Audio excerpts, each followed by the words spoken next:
The morning sun, characteristic of London, streamed through the enormous glass windows of the executive office. On the top floor of the most imposing building in Canary Wharf, Raphael Montgomery observed the city at his feet with the same coldness with which he analyzed the numbers on his screen. At 42, the CEO of Montgomery Enterprises was known in the market as the Iceman, a nickname he carried with secret pride. The Patek Philippe watch on his wrist showed exactly 7:30 a.m. when his assistant knocked on the door. Punctual as always, Raphael thought without taking his eyes off the screen. Enter Marina.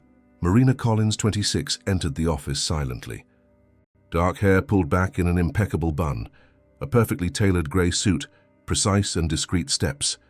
3 years as Raphael's personal assistant had transformed her into the perfect professional.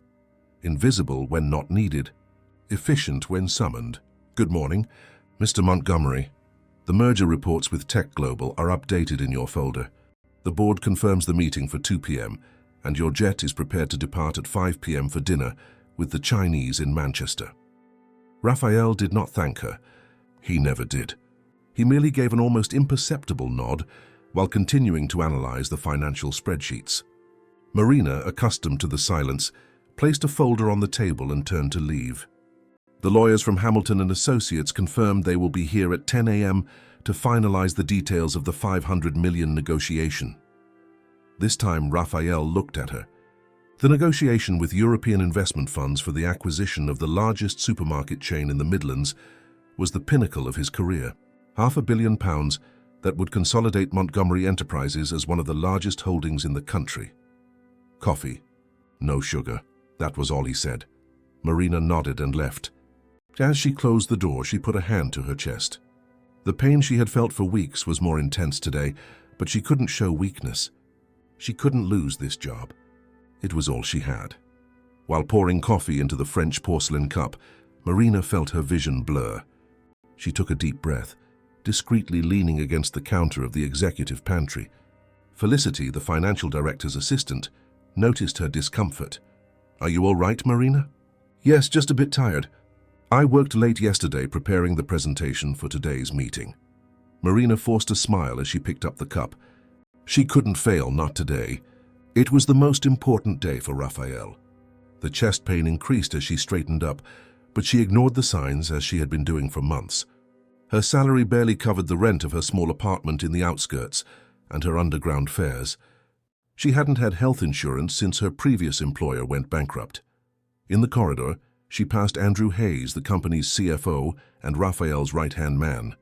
He always treated her with a respect her boss never showed. "Good morning, Marina. How are you feeling?" "You look pale." "I'm fine, Mr. Hayes. Thank you for asking." Andrew gave her a worried look but didn't press. He knew well the culture of sacrifice Raphael imposed on his company. He himself had tried to argue several times against the low salaries of entry-level employees without success. Upon reaching Raphael's office door, Marina took a deep breath, ignoring the dizziness. She knocked lightly and entered after hearing the usual dry enter. "Your coffee, Mr. Montgomery." As she placed the cup on the table, she felt the world spin. The pain in her chest exploded like 1,000 needles piercing her flesh. The cup slipped from her fingers, spilling the dark liquid over the negotiation documents. The sound of porcelain breaking was the last thing Marina heard before collapsing to the floor. "What the devil?" Raphael stood up furiously, observing the stained documents. It was only when he rounded the desk that he noticed Marina fallen, her breathing weak, her face pale as paper. "Marina? Marina!" He knelt awkwardly, unsure of what to do. "Someone call an ambulance!" Andrew rushed into the office, drawn by the shouts. He saw Marina unconscious and immediately grabbed the phone. "NHS Emergency Services emergency. An employee has collapsed. She's pale and her breathing is weak." While Andrew relayed the information, Raphael looked at his assistant as if seeing her for the first time. He knew nothing about her beyond the fact that she was extremely efficient. He didn't know where she lived, if she had family, what her dreams were. At that moment, he felt an inexplicable emptiness. The paramedics arrived with impressive speed. As they examined Marina, they asked questions Raphael couldn't answer. "Does she have any known medical conditions?" "I don't know." "Is she taking any medication?" "I have no idea." Does she have any relatives we can contact? I don't know. One of the paramedics checked Marina's phone. She only has one emergency contact registered here. Raphael Montgomery. The paramedic looked at Raphael, who was paralyzed. That's me. Are you related to her? No, I'm her boss. The paramedic seemed surprised but didn't comment. We need to take her immediately. Her vital signs are unstable. Are you coming with us? Raphael looked at his watch. 9:45 a.m. The lawyers would arrive in 15 minutes for the most important meeting of his career. The £500 million negotiation he had been preparing for years. Mr. Montgomery? The paramedic insisted. Andrew placed a hand on his shoulder. Go with her, Raphael. I'll receive the lawyers and explain the situation. We'll reschedule for tomorrow. Raphael felt an internal conflict he had never experienced before. In 20 years of his career, he had never put anything above business. He had never missed a meeting, much less one of this importance. Sir? The paramedic waited as they prepared Marina for transport. Raphael looked at his assistant's pale face. Why was he her only emergency contact? Where was her family? Why had he never cared to know? I'll go with her. The words left his mouth before he could ponder them. Andrew looked as surprised as Raphael himself. Tell the lawyers we had an emergency. Cancel everything. The dinner with the Chinese too. Cancel. Are you sure? I am. As he accompanied the stretcher to the elevator, Raphael felt a strange sensation. For the first time in years, he wasn't in control. And for the first time in his life, something beyond business seemed more important. In the NHS helicopter cutting across the London sky, Raphael looked at Marina as if seeing an incomplete puzzle. Who was this woman who spent 10 hours a day in his office, really? Why did he, the coldest man in the British financial market, feel that tightness in his chest when he saw her collapse? St. Thomas's Hospital in South London received the patient with the efficiency its reputation promised. While Marina was rushed to the emergency room, Raphael stayed behind in the aseptic lobby, with a registration form in his hands and no idea how to fill out half the requested information. Full name? Marina Collins. Age? He believed around 25 or 26. Address? He had no idea. Medical history? Completely unknown. Family contact? Apparently none existed. Raphael's phone rang incessantly. Andrew, the European lawyers, the Chinese investors. The world he had built needed him, but for the first time he chose to stay where he was, in a hospital waiting for news of an employee he barely knew. 3 hours passed. Raphael remained seated in the private waiting room of St. Thomas's Hospital, a reserved space his name and influence instantly secured. Despite the comfort of the leather armchairs and the gourmet coffee offered by the staff, he felt out of place. It was the first time in years he was completely alone, without assistants, without directors, without people waiting for his orders. His phone kept ringing. He ignored calls from Andrew and the lawyers, but answered when he saw Julia's name, his ex-wife. Raphael, Andrew called me. What happened? You never cancel meetings. Marina, my assistant, she collapsed in the office. I'm at the hospital. A silence on the other end of the line. You? At the hospital because of an employee? Julia's surprise was evident in her voice. During their 7 years of marriage, she had always complained about his coldness, his inability to put people above business. That had been the main reason for their divorce 3 years prior. I know it sounds strange. Strange is an understatement, Raphael. When your mother had that stroke, you only visited her once, and even then you brought your laptop to work from her hospital room. Raphael felt the weight of those words. Julia had always been direct, one of the qualities that initially attracted him and later became unbearable. Something about this situation, it's different, he admitted. Different how? I'm her only emergency contact. She has no family as far as I understand. Another silence, longer this time. Perhaps you're finally realizing there are things more important than multi-million-pound deals. Before Raphael could respond, a doctor approached. Tall, gray-haired, grave expression. I have to hang up, he said hastily to Julia. Mr. Montgomery, I'm Dr. Ethan Turner, a nephrologist. Can we discuss Miss Collins' condition? Raphael nodded, hanging up the phone. He followed the doctor to a small meeting room, feeling a tightness in his chest he couldn't explain. Miss Collins' situation is quite serious, Dr. Turner began, adjusting his glasses.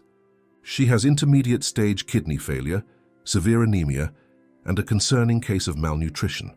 Tests show she has been neglecting her health for many months. Raphael blinked several times, trying to process the information. How did this happen? She seemed fine. She worked normally. The doctor gave a sad smile. Many people work normally while they're getting sick inside, Mr. Montgomery, especially when they can't afford to stop.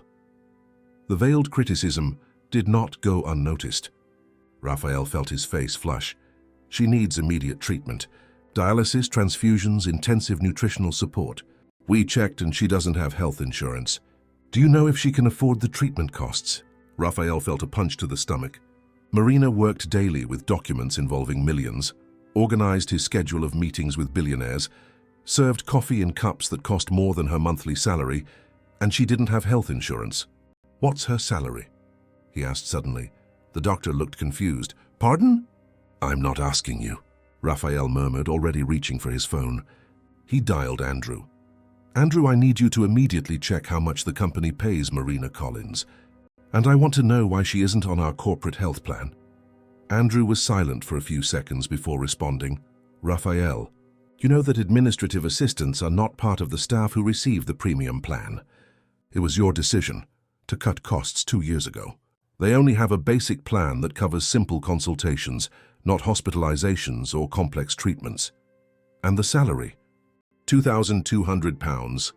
You yourself set the ceiling for that category. Raphael hung up without saying goodbye, feeling a wave of nausea. Marina lived in London, one of the most expensive cities in the country. How did she survive on that salary? Where did she live? How did she eat? Mr. Montgomery? The doctor waited patiently. Raphael straightened in his chair. I will cover all costs. I want her to receive the best possible treatment. Money is not an issue. Dr. Turner nodded, showing no surprise. He had probably seen many rich bosses paying for employee treatments, more out of guilt than empathy. Can I see her? She's sedated now. She'll remain that way for a few hours while we begin the most urgent treatment. I suggest you go home and return tomorrow. No, I'll stay. The doctor raised his eyebrows but didn't argue. As you wish. The nurse will let you know when she wakes up. Raphael returned to the waiting room but couldn't sit still. He walked through the white aseptic corridors, observing patients and relatives. Everyone there had someone. Marina had no one except him, a boss who barely knew her full name. His phone rang again. The director of the European Fund, impatient about rescheduling the meeting. Raphael took a deep breath and, against his better judgment, turned off the device. He asked the receptionist to use one of the hospital's computers. He needed to know more about Marina. In his office, there was a folder with basic information on each employee. With a few phone calls, he gained remote access and opened the file. Marina Sylvia Collins, 26 years old. Originally from Nottingham in the Midlands. Graduated in business administration from St. Jude's University, with a specialization in international trade. Hired 3 years ago, after the acquisition of the small export company where she worked. Address Dr. Seng Street, Bellevue, a central neighborhood but not exactly upscale. How could she live there on that salary? The file had little more than that. It was as if Marina were a ghost, existing only within the walls of Montgomery Enterprises. What did she do on weekends? Did she have friends? Hobbies? A boyfriend? Parents? Siblings? Raphael closed his eyes, trying to remember any personal detail Marina might have mentioned during the 3 years. Nothing. He had never asked, and she had never offered. Their relationship was purely professional and unidirectional. She knew everything about his life, his preferences, his commitments, while he knew absolutely nothing about her. Guilt began to grow like a snowball. While he lived in his triplex penthouse in Kensington, with a driver, helicopter and private jet, his assistant could barely pay rent and apparently didn't even eat properly. Mr. Montgomery? Raphael looked up. A middle-aged nurse observed him with curiosity. Would you like some coffee? You've been here for many hours. He checked his watch. 7:30 p.m., almost 10 hours since Marina had collapsed in his office. Thank you. Coffee would be good. The nurse smiled gently. You must care a lot about her. Most bosses just pay the bills and leave. Raphael didn't know what to answer. He didn't like Marina. He simply didn't know her well enough for that. He was here because, why, guilt? Curiosity? Or could it be something deeper? A flicker of humanity he no longer recognized in himself. She is important, was all he managed to say. The nurse nodded understandingly. The doctor said she might wake up in a few hours. If you want to rest a bit, we have a visitor's room available. I prefer to stay here. Thank you. When the nurse walked away, Raphael took out his phone and, against his better judgment, turned it back on. There were 27 missed calls and 43 messages. The merger, the Europeans, the Chinese, his empire needed him. He took a deep breath and called Andrew. How is she? Was Andrew's first question, which surprised Raphael. Stable, but the situation is serious. Kidney failure, anemia, malnutrition. My God, I noticed she was paler in recent weeks, but I never imagined. Why didn't you tell me anything? Raphael felt a pang of irritation. Would you really have cared, Raphael? Andrew's question was like a punch to the gut. For the past 2 years, you rejected all my proposals to increase administrative staff salaries. You said they were easily replaceable. Raphael felt the weight of his own words coming back to haunt him. It was true. He treated lower-level employees as disposable parts in a machine. Things will change, Andrew. I'll call you tomorrow. Raphael hung up and stared back at the white corridor. The image of Marina collapsing in his office wouldn't leave his mind. She had always been so competent, so present, so invisible. How had he never noticed how much she was fading away? Around 11 p.m., Dr. Turner reappeared. Mr. Montgomery, she's waking up. She's still weak and a little confused, but you can see her for a few minutes. Raphael followed the doctor to the private room he had arranged for Marina. Upon entering, he almost didn't recognize her. Without her impeccable posture and formal uniform, lying between white sheets and connected to various equipment, she looked much younger and infinitely more fragile. Her eyes, a deep brown that Raphael had never truly noticed before, opened slowly. When she saw him, they widened in alarm. Mr. Montgomery. Her voice was just a whisper. The meeting. The European lawyers. Raphael felt something break inside him. Her first concern, even on the verge of collapse, was with work. With the meeting, he had missed to be there. Don't worry about that now, he said, his voice softer than it had ever been in the workplace. Focus on getting better. Marina tried to sit up, agitated. But the negotiation, the 500 million... Shh. Raphael approached the bed, hesitant. That can wait. Your health is more important now. Her eyes filled with tears, and Raphael realized that those words probably sounded completely strange coming from him. The Iceman saying something was more important than money? Why are you here? She asked, confused. It was a simple question, but Raphael had no simple answer. Why was he there? Why hadn't he returned to the office after ensuring she received treatment? Why did he feel that lump in his throat seeing her so vulnerable? Because you had no one else, he finally replied, surprising himself with the honesty. And no one should be alone at a time like this. The following days passed at a strange pace for Raphael. For the first time in his adult life, business was not his priority. He established a routine that would have been unthinkable a week earlier. Mornings at the hospital with Marina, afternoons at the office handling essentials, and evenings back at the hospital. The negotiation with the Europeans was postponed, to the shock of everyone in the financial market. The Raphael Montgomery everyone knew would never postpone a £500 million deal. Rumors spread. Was he ill? Did he have a serious family problem? Was he planning to sell the company? In truth, he was slowly rediscovering his lost humanity. On the 4th day of hospitalization, Marina was considerably better. Color gradually returned to her face, and she could now sit up and converse for longer periods. Raphael entered the room that morning carrying a small white orchid. Good morning, Marina. How are you feeling today? She was still surprised by this new Raphael. The man who had never cared to know how she was, now asked 3 times a day with genuine interest. Better. Thank you. Dr. Turner said my tests are showing good progress. Raphael placed the orchid on the bedside table. It was the first time he had brought flowers. He felt strangely shy. I didn't know if you liked flowers. Marina looked at the delicate plant with a small smile. I love orchids. Thank you. An awkward silence settled between them. They were 2 people who spent hours together daily, but who in truth were complete strangers. "Marina, we need to talk," Raphael finally said, sitting in the armchair beside the bed. "About how this happened." "About you." She looked away, visibly uncomfortable. "There's not much to say, Mr. Montgomery. I wasn't taking proper care of myself. It was my irresponsibility."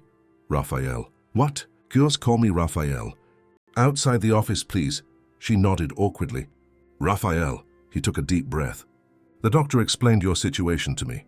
Kidney failure, anemia, malnutrition. This doesn't happen overnight, Marina. Why did you never seek help? Why did you never say anything?" Silent tears began to stream down her face. Raphael felt terrible for making her cry, but he needed to understand. "I couldn't risk losing my job," she finally said in a low voice. "I couldn't show weakness." "Weakness? Marina, this is basic health. Hurting you wouldn't understand." Raphael moved closer, feeling a mixture of guilt and indignation. "Try to explain it to me, please." Marina wiped her tears with the back of her hands and after a long silence began to speak. Her voice, normally firm and professional, was trembling and low. "I grew up in an orphanage in Nottingham. I never knew my parents. Since I was little, I learned that I needed to be stronger, smarter, and more dedicated than everyone else to achieve anything in life." Raphael felt a lump in his throat. He had imagined several stories for Marina, but never this one. "I got a scholarship to study business administration at night while working during the day. When I graduated, I went to work at Nottingham Exporters. It was a small company, but I was happy to have a job in my field." "Nottingham Exporters," Raphael repeated, remembering. "We acquired it 3 years ago." Marina nodded. "When I learned that Montgomery Enterprises was going to buy the export company, I did everything to stand out. I worked overtime, learned English and Spanish on my own, studied the financial market. I needed to ensure I wouldn't be laid off in the restructuring. And not only were you not laid off, but you were promoted to executive assistant," Raphael completed, beginning to understand. "It was the happiest day of my life," Marina confessed. "A job at the largest investment company in the country, working directly with the CEO. It was much more than I had ever dreamed of." Raphael felt the weight of the irony.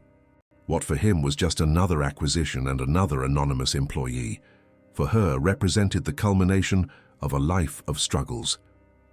"But the salary," Marina looked away again. "It was much more than I earned at the export company. I was grateful, but insufficient to live decently in London." She shrugged as if that were an irrelevant detail. "I managed. I shared a small apartment with 2 other girls. I saved on transport by using the underground and buses. I brought packed lunches from home and went without eating when money was tight," Raphael completed, feeling his guilt grow. "And the health insurance. The company's basic plan didn't cover the specialists I needed to see. I tried to save money to pay for private consultations, but some emergency always came up. The rent increased, one of my flatmates moved out." Raphael closed his eyes, visualizing her life. While he spent millions on yachts and properties around the world, his personal assistant could barely afford a doctor. "Why me?" he asked suddenly. "Why am I your only emergency contact?" Marina blushed intensely. I don't have family. The few friends I have couldn't help financially if something happened. And you always seemed so powerful, so capable of solving any problem. It was foolish of me, I'm sorry." "It wasn't foolish," Raphael said, surprising both of them. "I just regret not having deserved that trust before." Marina observed him with curiosity. This was not the Raphael Montgomery she knew. The cold, calculating man who measured people by the value they added to his business. "There's something else," Raphael said, not as a question but as an affirmation. "You're hiding something." Marina looked alarmed. "What are you talking about? You chose to work at Nottingham Exporters, knowing I would buy it. You did everything to become my personal assistant. Why?" The heart monitor beside the bed registered an acceleration in Marina's heartbeat. She gripped the sheet between her fingers, unable to face Raphael. "It's just a coincidence. I didn't know the company would be bought when I started working there." Raphael tilted his head, studying her. In 3 years of working together, he had learned to recognize when Marina was being less than completely honest, like when she said a difficult client had just rescheduled, when, in reality, they had cancelled the meeting. "Marina, look at me." Reluctantly, she met his gaze. Whatever the truth is, I need to know. I've been here for almost a week, abandoned important negotiations, cancelled international commitments. I deserve to know what's going on." Her hands trembled. "You'll fire me." "I won't." "Yes, you will. When you know the truth, you'll think I manipulated you, that I'm an opportunist." Raphael felt a shiver run down his spine. "Try me." Marina took a deep breath as if gathering courage for a dive into unknown waters. "I didn't grow up in a traditional orphanage exactly. It was a care home run by nuns in Nottingham. When I turned 18, Sister Constance called me for a talk. She handed me a letter and a small box." Raphael listened attentively without interrupting. "The letter was from my biological mother.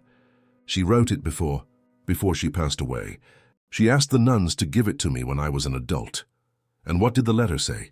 Marina's eyes filled with tears again. "It said she was very young when she got pregnant. A nursing student. The father was a business administration student from a wealthy London family. They met during his holiday in Nottingham. It was a quick romance, and by the time she discovered the pregnancy, he had already returned to London." Raphael felt a growing discomfort. There was something in that story that resonated in a disturbing way. She wrote that she tried to find him, but his family prevented her from speaking to him. They offered her money to abort, but she refused. She decided to have me and raise me alone, but she had complications during childbirth. "And in the box?" Raphael asked, his voice suddenly hoarse. "There was an old photo, a gold chain with a small emerald pendant and a newspaper clipping." Raphael paled.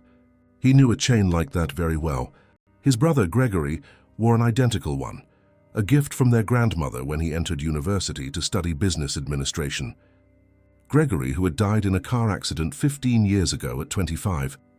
"The newspaper clipping," Marina continued, now crying openly, "was an obituary for your brother Gregory Montgomery." The world seemed to stop for Raphael, the pieces fitting into a macabre puzzle. "Are you saying that Gregory Montgomery was my father? According to my mother's letter, he never knew of my existence. His family prevented her from contacting him, and when she finally gathered the courage to seek him out directly, she discovered he had passed away." Raphael felt as if the air had been sucked out of the room. His older brother, whom he idolized and whose shadow he had tried to overcome his entire life, had a daughter. A daughter who was now here before him, after 3 years of working as his assistant. "Is that why you looked for work at the export company? Is that why you did everything to become my assistant? To get close?" Marina nodded, tears now flowing freely. "At first, I just wanted to know my father's family, to know where I came from. After so much time working with you, seeing how you treated people, how cold and calculating you were, I gave up the idea of telling the truth. I was afraid of your reaction, afraid of losing my job, which was all I had." Raphael stood up abruptly, feeling betrayed, manipulated, used. But then he looked at Marina, at his niece, fragile and scared in the hospital bed, and all the anger dissipated. "Do you have any proof of this?" "Besides your mother's letter," Marina hesitated. "Just the photo, the chain, and the newspaper clipping. They're at my apartment, but if you don't believe me, I understand. It sounds like a made-up story, I know." Raphael ran a hand through his hair, trying to process the avalanche of information. "Gregory was 22 when he died. You're 26. The dates match. He was in his 3rd year of university when he met my mother, during his summer holiday in Nottingham." Raphael vaguely remembered Gregory mentioning a trip to Nottingham with university friends. It was a distant memory, almost 3 decades ago when he was still a teenager admiring his older brother. "What was your mother's name?" Cecilia. Cecilia Collins. She studied nursing at the University of Nottingham."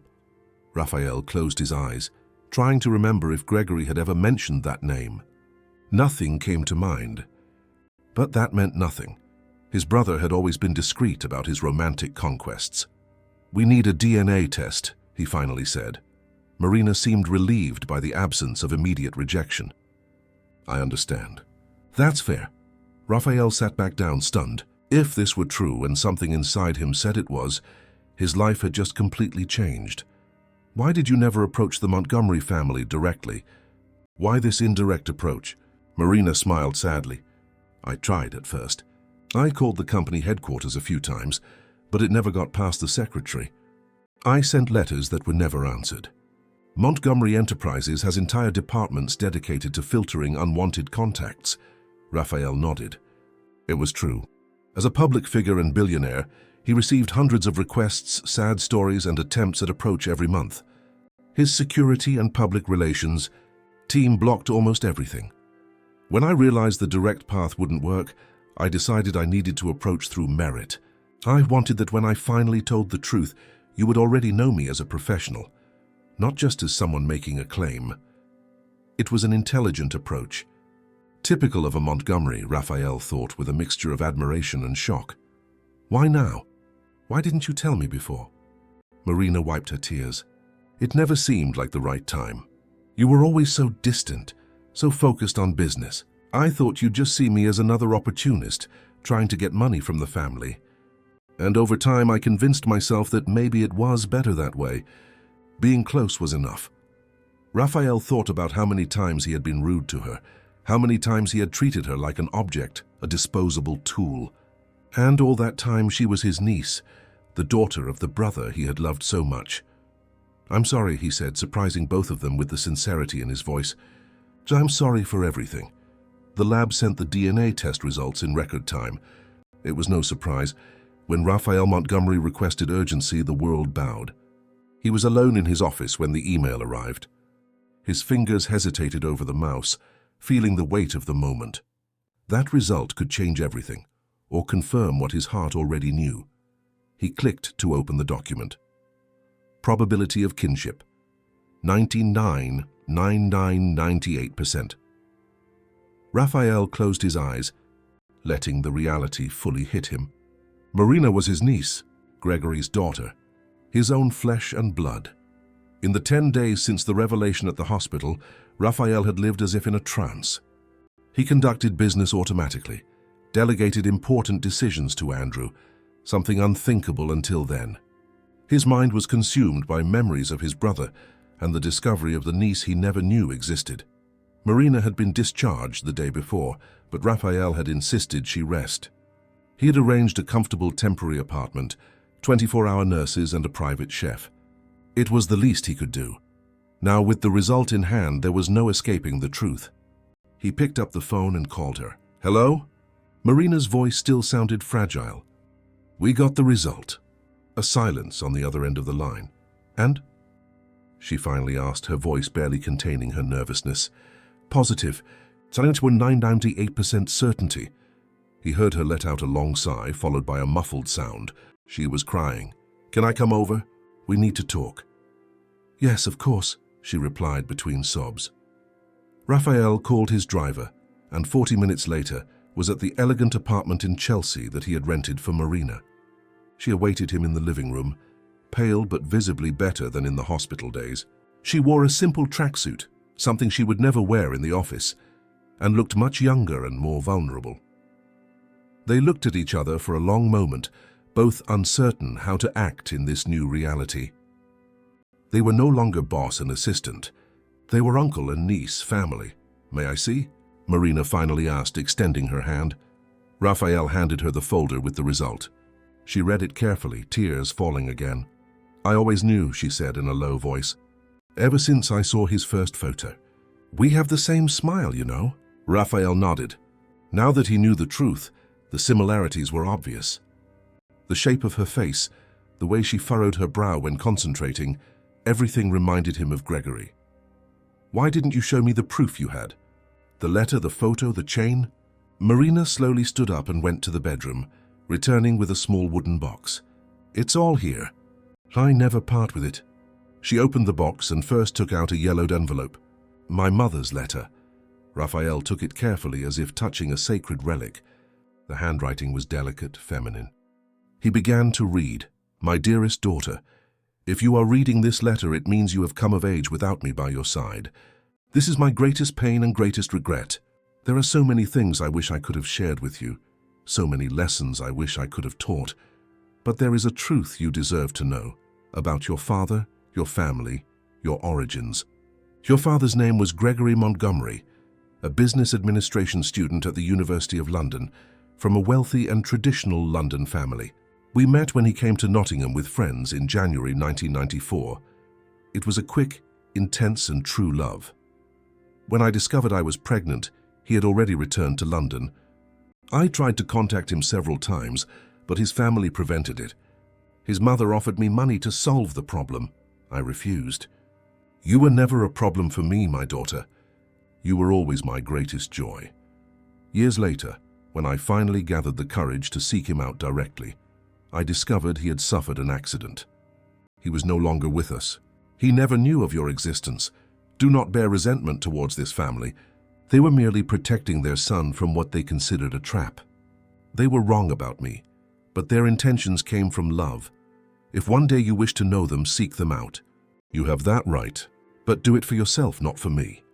The chain that accompanies this letter was your father's. The nurse who cared for him after the accident gave it to me when she learned my story. The emerald matches your eyes, his same eyes. Be strong, be fair, be happy. You carry the best of both of us. With all my love, your mother, Cecilia. Raphael finished reading with moist eyes. The letter breathed sincerity. Then Marina handed him an old photograph. In it, a young Gregory embraced a beautiful dark-haired girl with a shy smile, both in front of a pub in Nottingham. My mother only kept this photo. Back then, there were no cell phones with cameras or social media. Lastly, she showed him the chain. Raphael recognized it instantly, the emerald pendant in white gold that his grandmother had given Gregory when he started university. Raphael had received a similar one, but with a ruby. He wore that chain all the time, he murmured, holding the jewel with reverence. Even in the hospital after the accident, it wasn't with him when we said goodbye. Marina closed her eyes. The nurse knew my mother's story and felt compassion. Raphael returned the chain to Marina. It belongs to you. It's your inheritance. She nodded, placing it back in the box. I never had the courage to wear it. It seemed presumptuous. Wear it. With pride. A silence heavy with emotion filled the room. There was so much to say, so much to process. What happens now? Marina finally asked. Raphael took a deep breath. It was the question that had tormented him for days. You are a Montgomery. My niece, Gregory's daughter. This changes everything. I don't want your money, she said quickly. It was never about that. I know. But you deserve your place in the family. Gregory, his voice faltered when he mentioned his brother. Gregory would have been proud of the woman you've become. A fighter, intelligent, dedicated. Marina's eyes shimmered with unshed tears. Do you really think so? I'm certain. He was the best of us. More human, more compassionate. You inherited that from him. Marina gave a small smile. I wish I had known him so much. I can tell you about him, Raphael offered. Everything I remember. What he was like as a child, the mischief we got into, his dreams. I'd love that. Raphael stood up and walked to the window, observing the city below. The same London where his brother had grown up, dreamed, lived and loved. The city that now sheltered his daughter. Marina, I want you to move into my house. She looked surprised. Your house? But it's enormous and empty. It always has been. I have 6 bedrooms and have lived alone since the divorce. You don't have to accept if you don't want to, but it would be good to have family around again. She hesitated. Are you sure? It would be a big change for both of us. Absolutely. You are a Montgomery. Your place is with us. With me. Marina wiped a tear. And work? Will I still be your assistant? Raphael shook his head. No, that would be completely inappropriate now. In fact, I have other plans for you. What plans? Gregory studied to take over the company one day. It was my father's plan. When he passed, I took his place.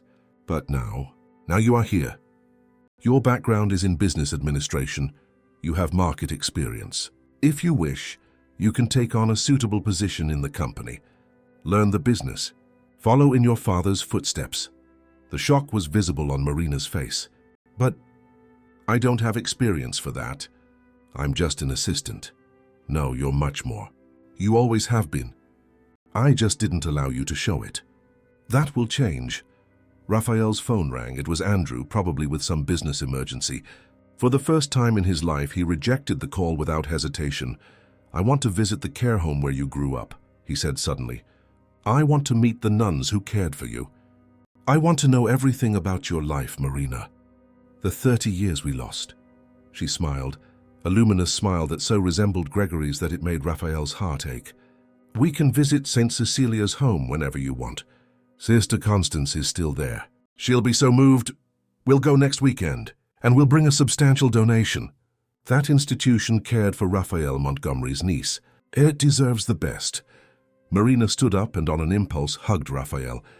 He stiffened at first, unaccustomed to physical contact, but soon his arms wrapped around his niece. It was their first embrace, the first genuinely familial contact in years. When they separated, both had tears in their eyes. "Uncle Raphael," she said, testing the words. The title hit him like a wave. Uncle. He was an uncle. He had family. "Niece," he replied, his voice choked. At that moment, Raphael's phone rang again. This time he looked at the screen. The call was from his mother, Eleanor Montgomery, a woman in her early 70s, rigid and traditional, who controlled the family with an iron fist even after her husband's death. The same woman who, according to the letter, had tried to buy Cecilia's silence. "I need to answer." "It's your grandmother." Marina paled. "My grandmother? You're going to tell her?" Raphael nodded. "She needs to know. The whole family needs to know." He answered the call, putting it on speaker so Marina could hear. "Hello, Mother." "Raphael, where are you? Andrew called me. Said you've been acting strangely.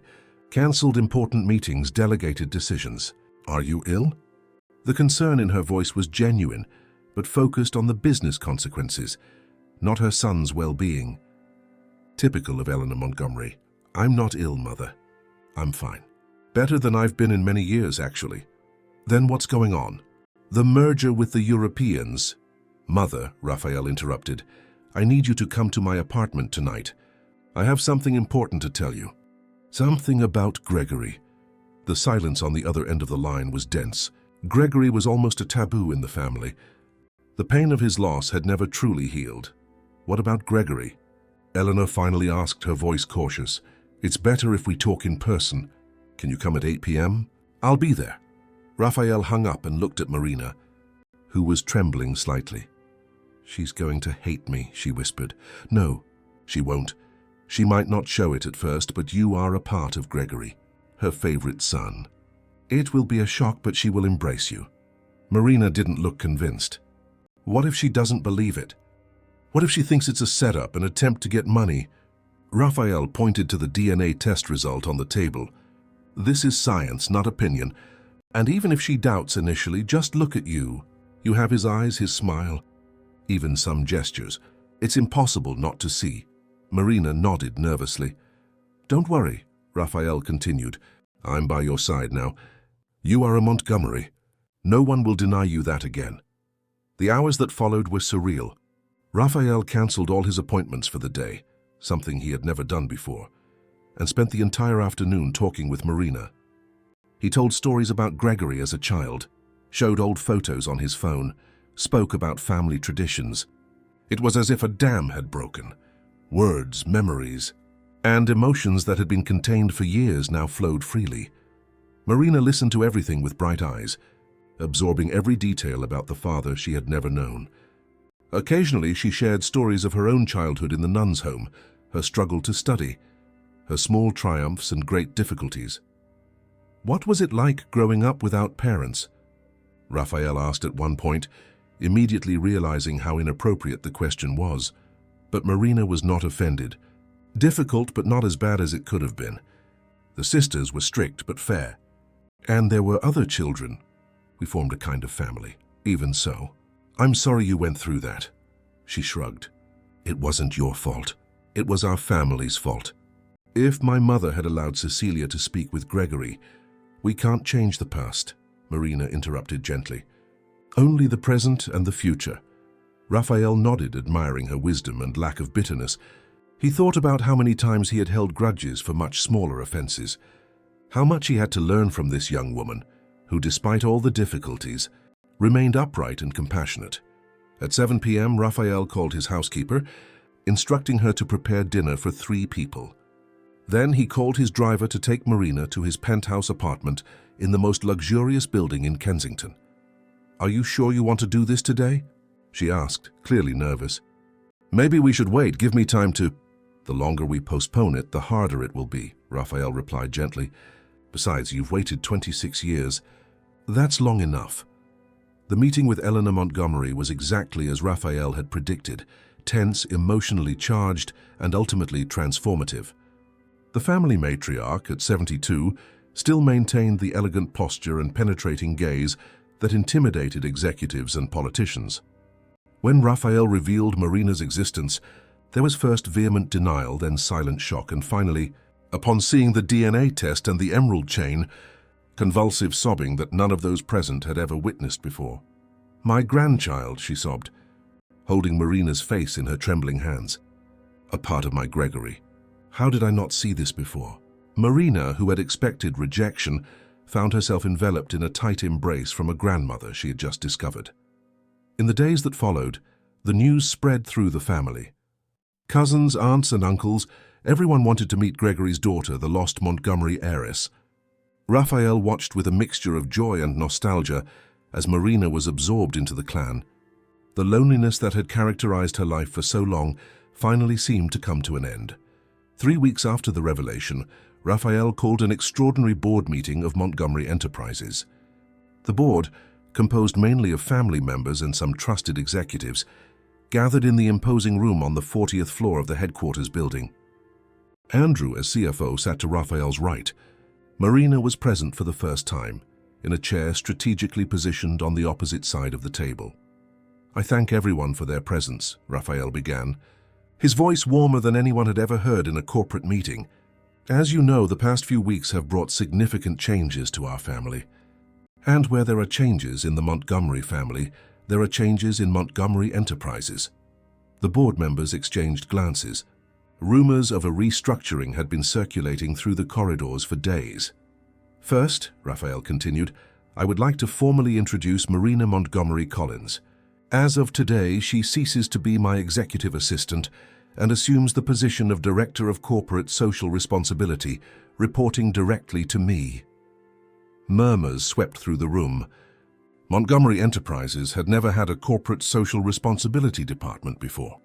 Second, in recognition of her right as Gregory Montgomery's heir, Marina will receive 10% of the company's shares, coming from my personal package. The murmurs turned into exclamations of surprise. 10% of Montgomery Enterprises amounted to billions of pounds.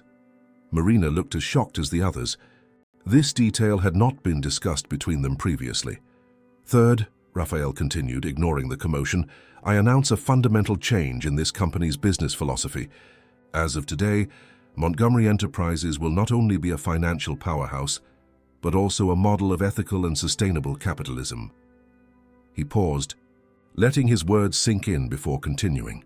"We will immediately increase the salaries of all employees at operational levels by 40%. We will implement a premium health plan for all employees, regardless of position. We will create an on-site nursery at the company premises and a scholarship program for employees' children." The faces around the table varied between shock, confusion, and in some cases, clear disapproval. Andrew, however, smiled discreetly. For years, he had tried to convince Raphael to implement more humane management policies. "Furthermore, we will allocate 5% of our annual net profit to social projects, starting with St. Cecilia's home in Nottingham, which will be completely renovated and modernized." One of the oldest board members, Raphael's uncle, raised his hand. "Raphael, with all due respect, these measures will have a significant impact on our profit margin." "The shareholders. The main shareholders are us, the Montgomery family," Raphael interrupted firmly. "And this decision is supported by me, my mother, and now my niece, who together control over 60% of the shares. As for the other shareholders, I guarantee that our new approach will bring long-term value, in addition to significantly improving our market image." The uncle backed down, but did not seem convinced. "Finally," Raphael concluded, "I announce that the negotiation for the acquisition of the Midlands chain is indefinitely suspended." This time the exclamations were louder. The acquisition of the supermarket chain for £500 million had been the company's most important project in recent years. After in-depth analysis, we discovered questionable labor practices in several units of the chain. "We will not acquire companies that exploit their employees. That is no longer the Montgomery philosophy. The meeting continued for another 2 hours, with Raphael detailing each change and responding to the questions and objections of the board members. Marina remained silent most of the time, observing her uncle's transformation with admiration. When the meeting finally ended, many left shaking their heads, incredulous at the company's new direction. Andrew approached Raphael when everyone else had left. "That was the most extraordinary meeting I've ever witnessed in this room. I'm proud of you." Raphael smiled, a genuine smile he rarely displayed. "Thank you for trying to show me the way for so many years. I regret not having listened sooner." Andrew shrugged good-humoredly. "Better late than never. Now, if you'll excuse me, I have a finance department to reorganize based on all these changes." When they were alone, Marina finally spoke. 10% of the shares, an entire department. "Raphael, this is the least I can do," he completed. "You are Gregory's daughter. These shares would rightfully be his. And as for the department, I trust you to build it from scratch. I know you have the ideas and the sensitivity needed, but I don't have experience in social project management. Fayasumashi, you'll learn. We'll hire the best consultants. You'll take whatever courses are necessary. I have full confidence in your ability." Marina shook her head, still processing the magnitude of the changes. "What if I don't want to? What if I prefer to follow another path?" Raphael looked at her seriously. "Then I will support your decision, whatever it may be. But I genuinely believe you can make a difference in this position. You can transform Montgomery Enterprises into something your father would approve of." Those words touched Marina deeply. The idea of honoring the memory of the father she had never known was powerful.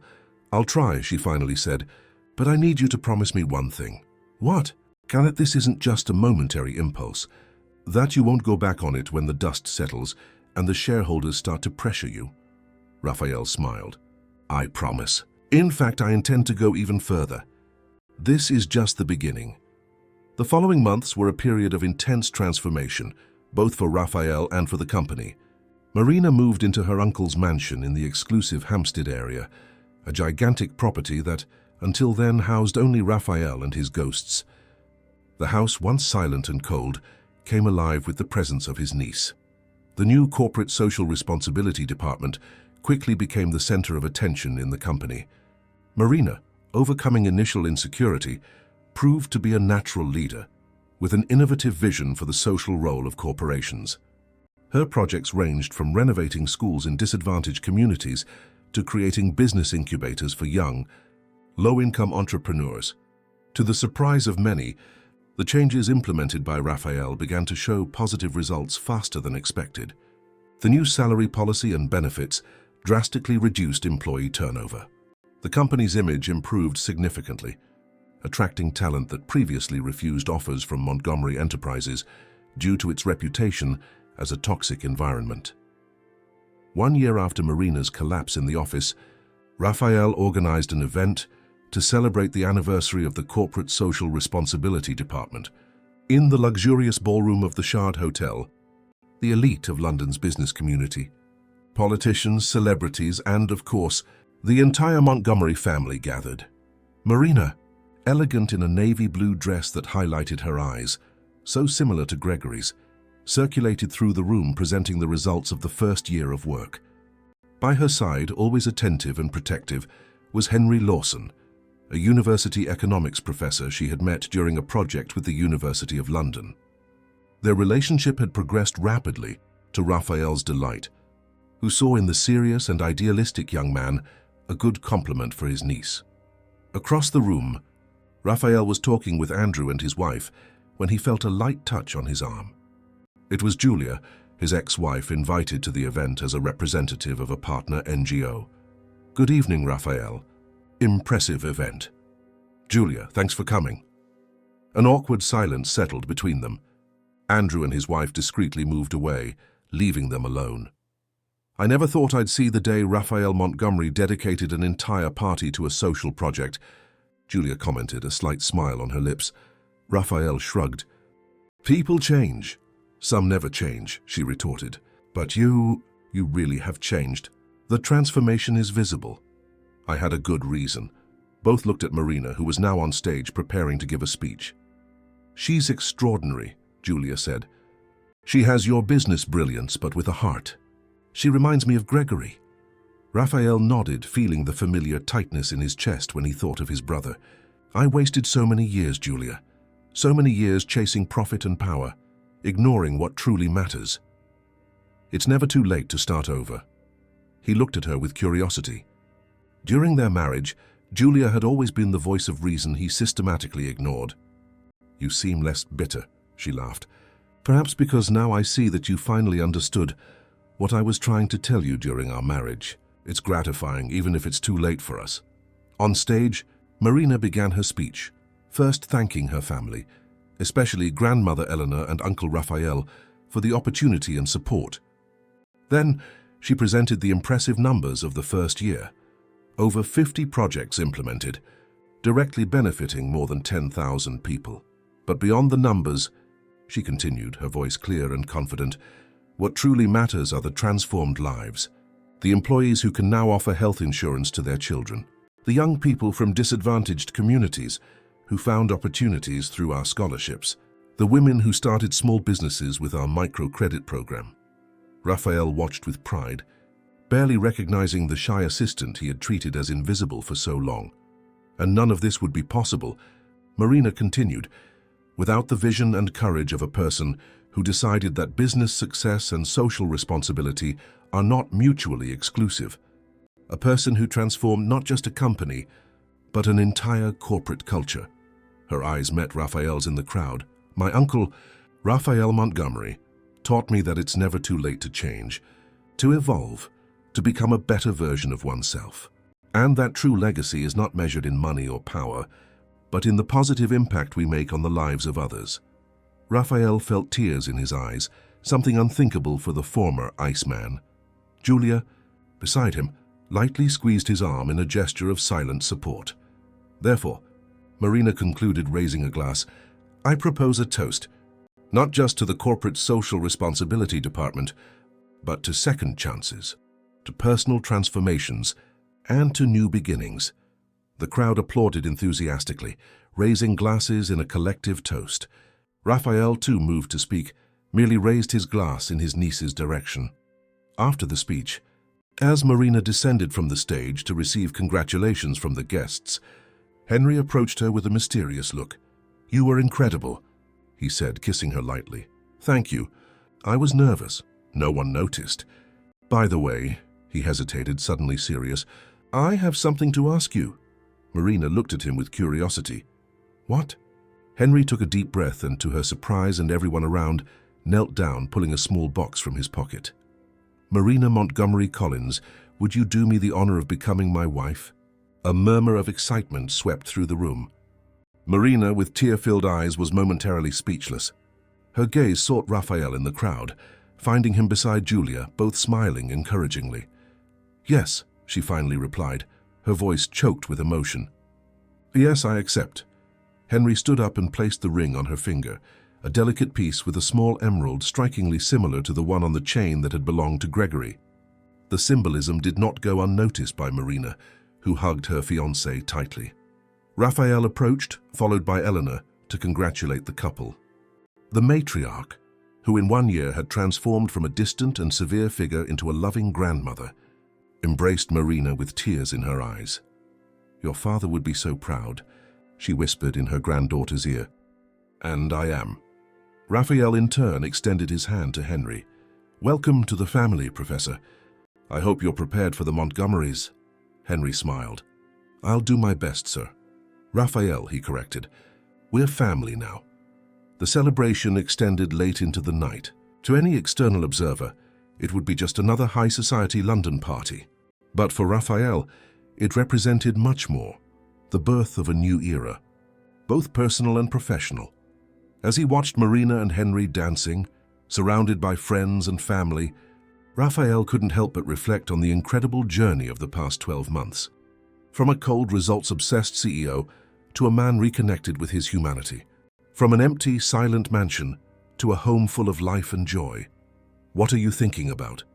Julia asked, who had remained by his side for much of the night. "How life can completely change in an instant. How blind I was for so long." She smiled understandingly. The important thing is that now you see. Yes, he agreed, watching Marina laugh at something Henry whispered in her ear. Now I see. 5 years had passed since that fateful day Marina collapsed in Raphael's office. Half a decade of profound transformations, both personal and professional. For both of them, Montgomery Enterprises, once known only for its aggressive business practices and impressive profit margins, had become a model of conscious capitalism, studied in business schools across the country. The Corporate Social Responsibility Department, timidly started under Marina's leadership, had expanded into a foundation with its own annual budget of hundreds of millions of pounds and projects in all parts of the United Kingdom. Marina, at 31, was no longer just the director of that department.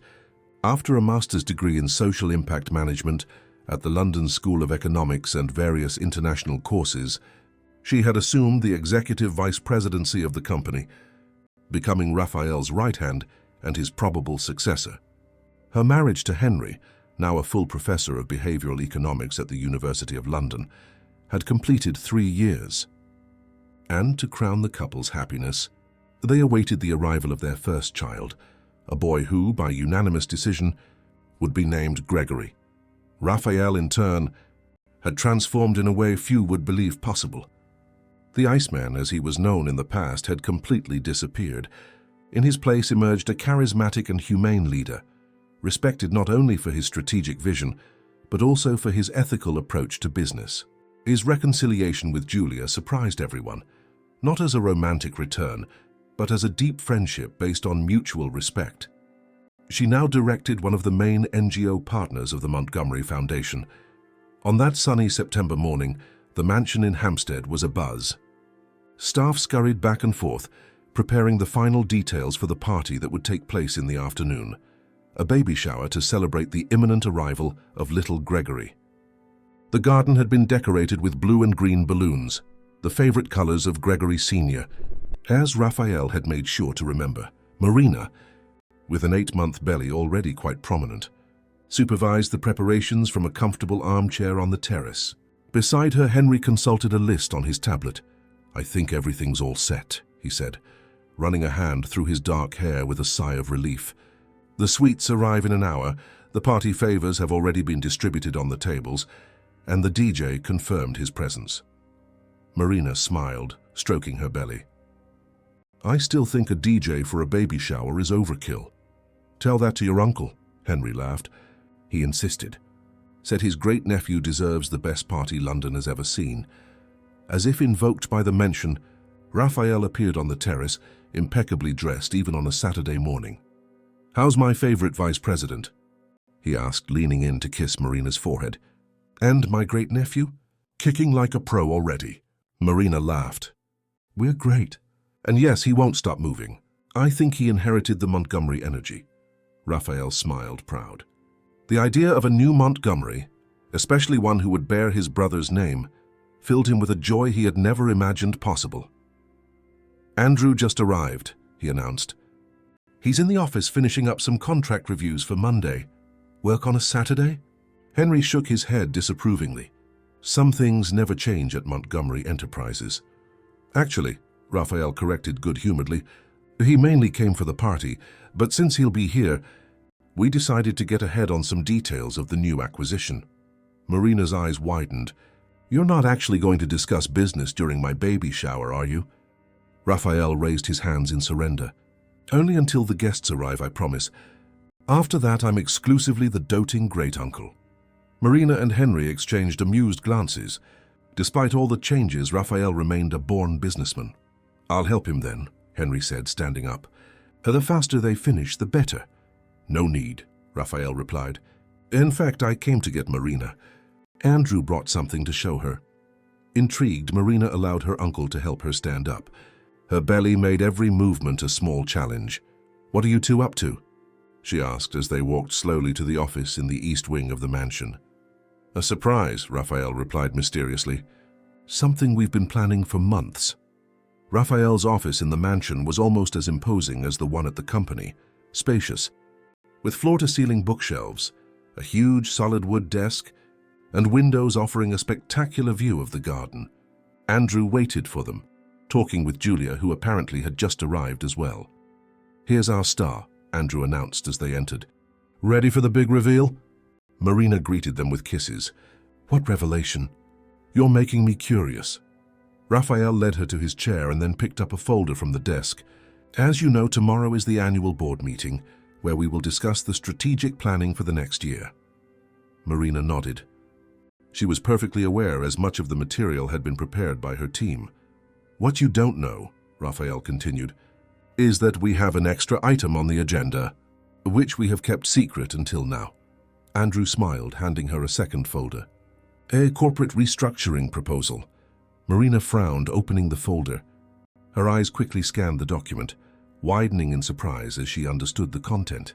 "This is you're transforming Montgomery Enterprises into a certified B Corp company," Raphael completed, obviously proud of the surprise. "The first British financial holding to obtain this certification.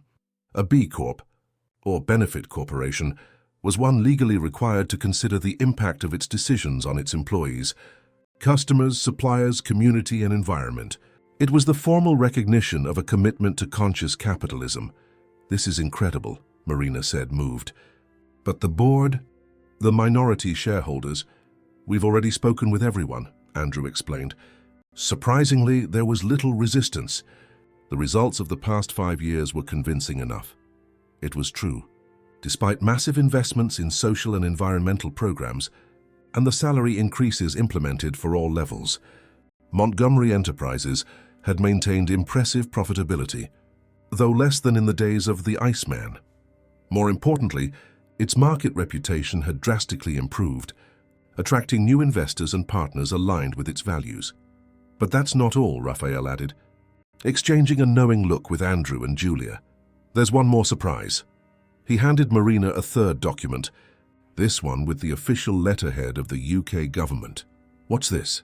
she asked, her eyes scanning the text. Suddenly she stopped, rereading a specific passage. "Gregory Montgomery Institute. You've created a new foundation?" Raphael sat beside her, his voice soft. "Not just a foundation, a university. The first fully privately funded, tuition-free higher education institution in the United Kingdom, focused on social innovation and entrepreneurship for young people from disadvantaged communities." Marina covered her mouth with her hand, her eyes welling up. "And the campus. It will be built in Nottingham," Andrew completed, "in partnership with the local council. The land has already been donated." "Nottingham," Marina repeated, her voice choked with emotion. The city where her mother had lived, where she herself was born and grew up in the orphanage. "The institute will have capacity for 2,000 full-time students," Julia explained, joining the conversation, "with scholarships that include housing, food, and financial aid. The selection process will be based not only on academic merit, but also on leadership potential and commitment to social change. And the best part," Raphael concluded, taking Marina's hands in his, "is that the first director-president will be you." Marina couldn't hold back her tears. It was the culmination of everything they had fought for over the past 5 years, concrete proof that the transformation was real and permanent. "Raphael, I don't know what to say." "Say yes," he smiled. "Say you accept to lead this project alongside your responsibilities at the company.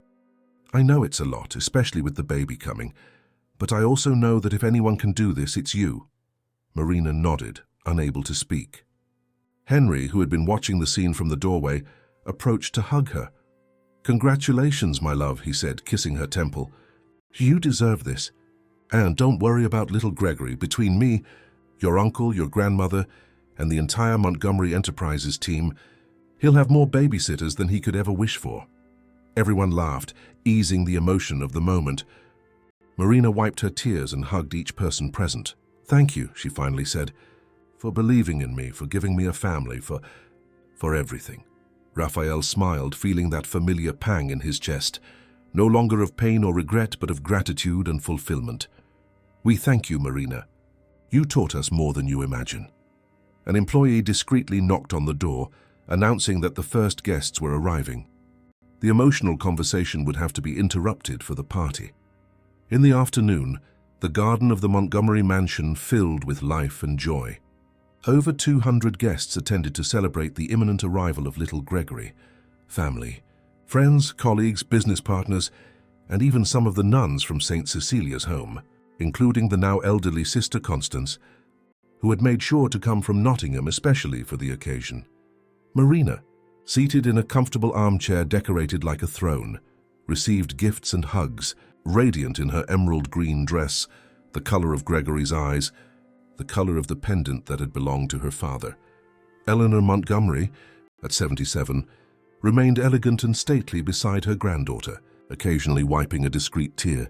The matriarch's transformation had been almost as impressive as Raphael's, from a cold and controlling woman to a loving grandmother and an eager great-grandmother.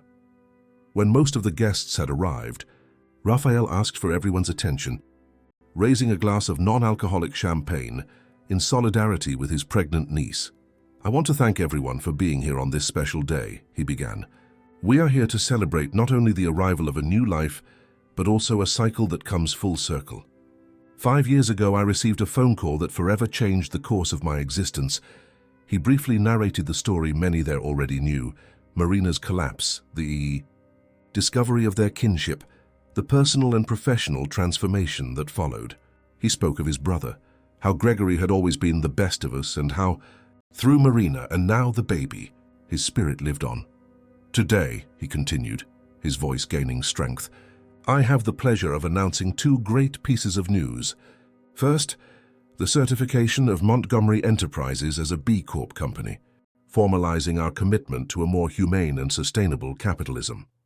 Enthusiastic applause echoed through the garden, especially from the team who had worked hard to achieve this goal. "Second," Raphael continued, gesturing for Marina and Henry to join him, "is the creation of the Gregory Montgomery Institute, the first tuition-free university, fully funded by private initiative in the United Kingdom, focused on talented young people from low-income communities." More applause, even more vibrant. Marina, beside her uncle, smiled through tears. Henry held her hand firmly, proud. "These 2 initiatives," Raphael concluded, "represent the true legacy we wish to build. Not a financial empire based on greed and rampant competition, but an ecosystem of shared prosperity, where the success of one means the success of all." He raised his glass once more.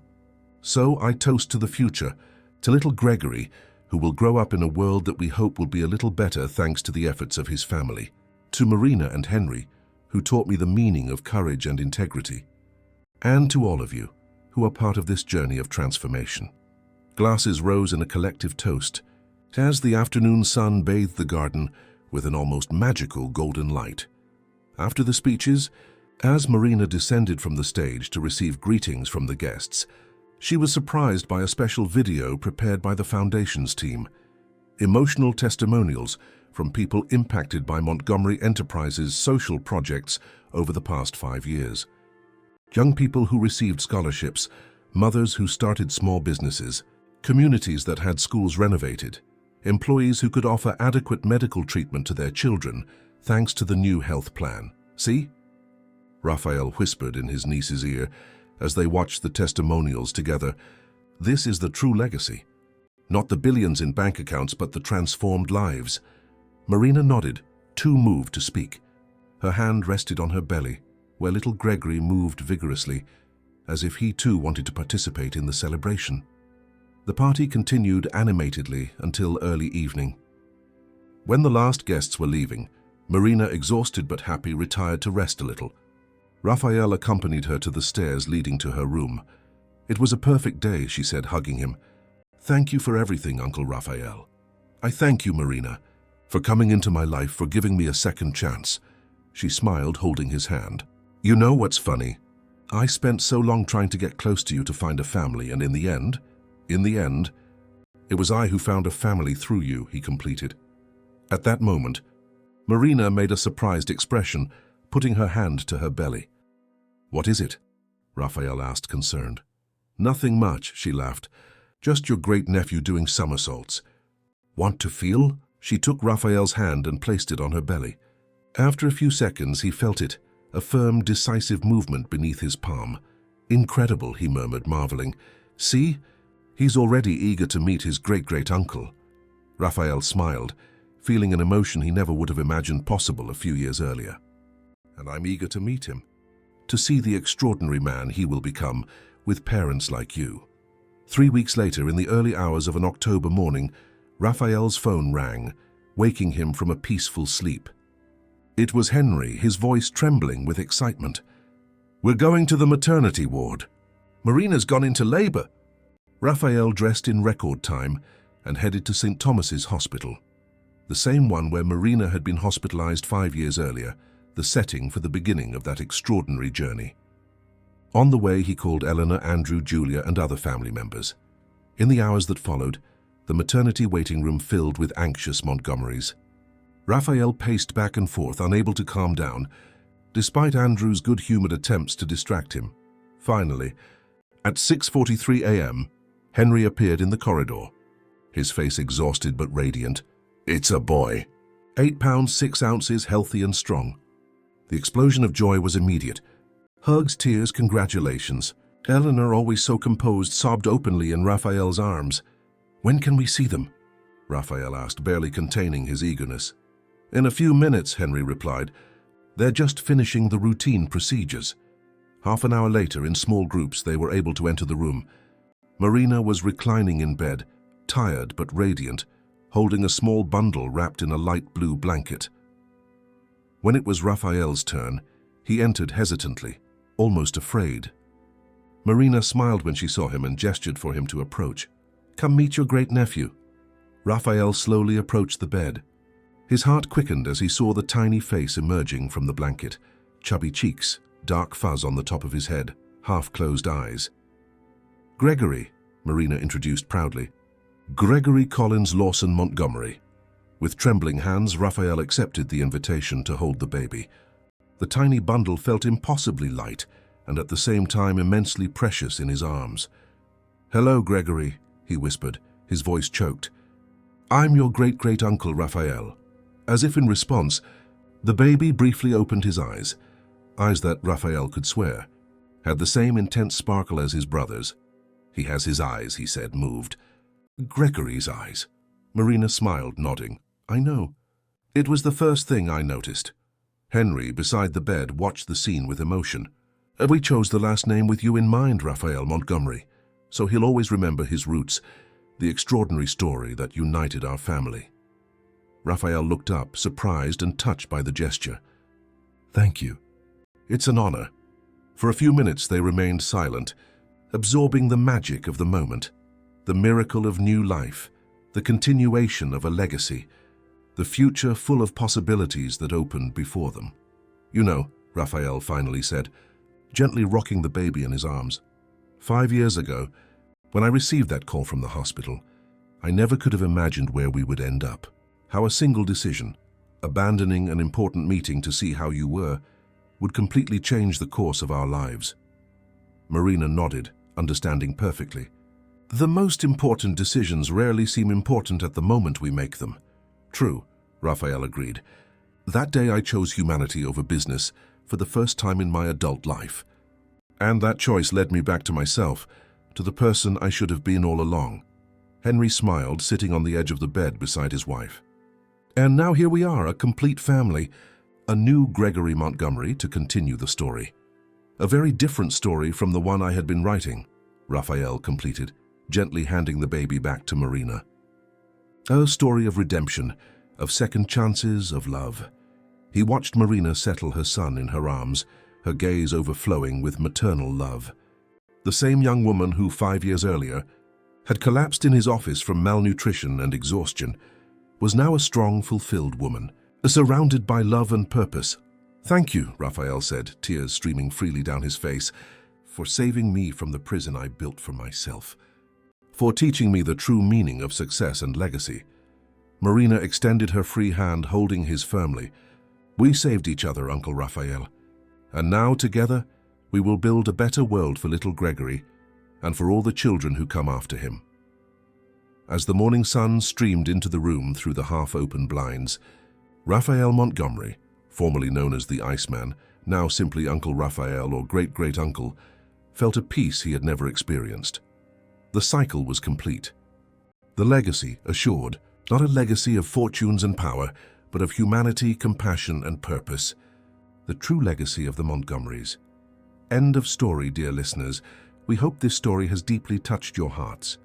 Raphael and Marina's journey reminds us that it's never too late to change, to rediscover our humanity, and to build a legacy that truly matters.